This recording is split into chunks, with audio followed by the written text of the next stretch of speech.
बच गए रे शिंदे।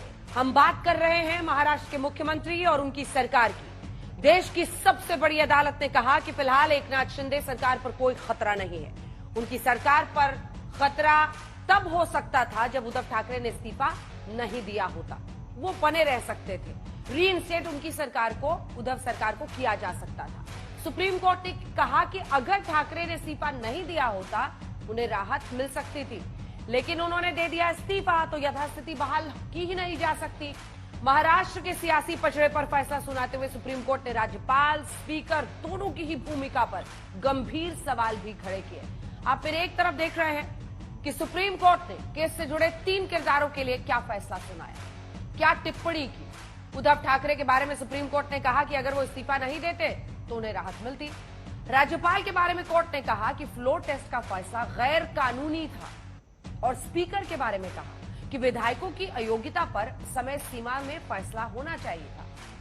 आप दूसरी तरफ देख रहे हैं महाराष्ट्र में सियासी विवाद कब शुरू हुआ था और फिर कैसे सुप्रीम कोर्ट में ये पूरा मामला पहुंच गया।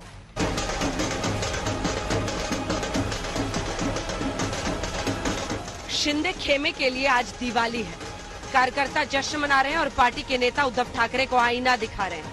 इस देश में अब प्रजातंत्र, उसकी रक्षा करना हमारा काम है। जैसे सर्वोच्च न्यायालय ने कहा कि अगर मैं रिजाइन नहीं करता, मैं इस्तीफा नहीं देता तो शायद मैं वापस मुख्यमंत्री बन जाता। मैं मेरे लिए नहीं लड़ रहा हूँ, मेरी लड़ाई जनता के लिए है, मेरे देश के लिए, मेरे राज्य के लिए है। जिनके पास बहुमत नहीं था उन्होंने रिजाइन किया है, और नैतिकता की बात अब करने से पहले अगर करते, जब चुनाव हुआ था, जब शिवसेना भाजपा की सरकार का जब गठित होने मतलब जो सार्वत्रिक चुनाव हुआ, तब लोगों का मैंडेट ध्यान में रखते हुए अगर नैतिकता की बात करते तो शिवसेना बीजेपी का सरकार स्थापित हो जाता था। सियासत तेज है क्योंकि देश की सबसे बड़ी अदालत ने फैसला सुनाया है कि उद्धव इस्तीफा नहीं देते तो उन्हें राहत मिलती, लेकिन वो इस्तीफा दे चुके हैं। तो महाराष्ट्र की एकनाथ शिंदे सरकार पर फिलहाल कोई खतरा नहीं। चलिए सबसे पहले देखते हैं कि सुप्रीम कोर्ट ने मामले से जुड़े किरदारों के लिए क्या टिप्पणी की है। अदालत ने कहा कि राज्यपाल ने संविधान के मुताबिक काम नहीं किया। फ्लोर टेस्ट का आदेश देना गलत था। पार्टी का झगड़ा सुलझाना राज्यपाल का काम नहीं है।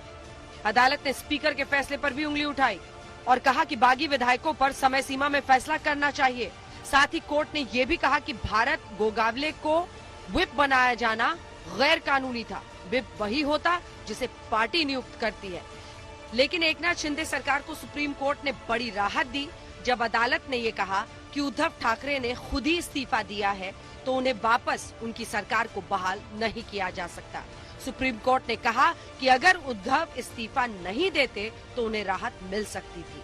अब इस्तीफे को रद्द नहीं किया जा सकता, यथास्थिति बहाल नहीं की जा सकती। महाराष्ट्र के विषय में जितने भी मूल मुद्दे हैं कानून के, वो हमारे पक्ष में हुए हैं। राज्यपाल का निर्णय गलत है। उन्होंने ऐसे तथ्यों को देखा जो नहीं थे वहां पर, जो वो नहीं देख सकते थे। राज्यपाल का निर्णय को गलत करार किया गया। एकनाथ शिंदे ने अपनी मेजॉरिटी प्रूव की है, तो इसलिए सुप्रीम कोर्ट के डिसीजन के मुताबिक एकनाथ शिंदे गवर्नमेंट आज तो सेफ है और ये मैटर अभी डिस्पोज ऑफ किया गया है। तो अभी गवर्नर और स्पीकर पे तो कड़े शब्द इस्तेमाल किए गए हैं, लेकिन उद्धव ठाकरे जी के इस्तीफे की वजह से ये पूरी केस उनकी ओर से पूरी तहस नहस हो गई और अभी एकनाथ शिंदे ही सीएम रहेंगे। सुप्रीम कोर्ट के फैसले के बाद उद्धव ठाकरे ने महाराष्ट्र की सत्ता पर काबिज गठबंधन को नैतिकता की दुहाई दी। कहा मुख्यमंत्री और उप मुख्यमंत्री दोनों को इस्तीफा देना चाहिए। गद्दार लोग मेरे ऊपर अविश्वास लाए और उसका मैं सामना करूं, कैसे हो सकता है? ये तो गद्दार लोग हैं। आज तो कोर्ट ने कहा, और मतलब कोर्ट ने गद्दार नहीं किया, लेकिन ये सारी बातें हैं। आज तो मतलब महाराष्ट्र में अब सरकार ही नहीं है। नैतिकता तो अभी जैसे मैंने नैतिकता का पालन किया, तो अगर इस मुख्यमंत्री में जरा भी कोई नैतिकता होगी तो मुख्यमंत्री और उप मुख्यमंत्री ने इस्तीफा देना चाहिए, जैसे मैंने दिया।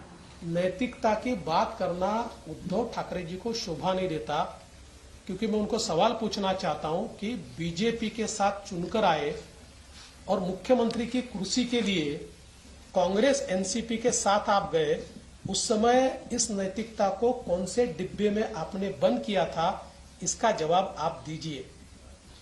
मूल रूप से उद्धव जी आपने नैतिकता के आधार पर इस्तीफा नहीं दिया था, आपने डर के कारण इस्तीफा दिया था।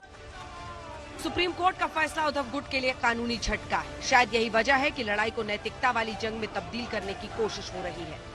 सुप्रीम कोर्ट ने कहा है जो सरकार आज बची है कोई अपराध है, कोई गैर कानूनी है, वो बेकायदेशीर है, तो सरकार बची क्या है। अगर थोड़ी भी नैतिकता होगी तो शिंदे फडणवीस इस्तीफा दे देंगे। वो संजय राउत पागल हुए हैं तो उनके बारे में बोलना उचित नहीं है। पागल आदमी है, उसको पागल जैसा बोलने दो, उनके बारे में टिप्पणी करना उचित नहीं है। शिंदे खेमे में खुशी की लहर दौड़ रही है। मुख्यमंत्री एकनाथ शिंदे गदगद है। दूसरी ओर उद्धव गुट को अभी भी भरोसा है कि उन्हें जीत मिलेगी। अध्यक्ष को ये बताया गया है कि व्हिप कौन सा वैलिड करना चाहिए। अध्यक्ष ने जो व्हिप पॉलिटिकल पार्टी ने अपॉइंट किया था, जो सुनील प्रभु थे, वो पॉलिटिकल पार्टी के अध्यक्ष उद्धव ठाकरे साहब थे जिन्होंने इस व्हिप को अपॉइंट किया था। तो व्हिप हमारा हो गया है। सर्वोच्च न्यायालय ने कह दिया है कि शिंदे जी की सरकार बनी रहेगी, उसमें क्या है, खतरा किस बात का है। अगर उनको सस्पेंड करते थे तो आज ही सरकार गिर जाती थी, लेकिन सर्वोच्च न्यायालय ने ऐसे कहीं कहा नहीं है। और मुझे लगता है जो फैसला है वो अध्यक्ष के ऊपर सौंप दिया है, अब अध्यक्ष निर्णय लेंगे। उद्धव गुट की उम्मीदें अपनी जगह है, एकनाथ शिंदे गुट का जश्न अपनी जगह। लेकिन सुप्रीम कोर्ट के फैसले से महाराष्ट्र सरकार के बने रहने को लेकर उठ रहे सवाल फिलहाल खत्म हो गए हैं।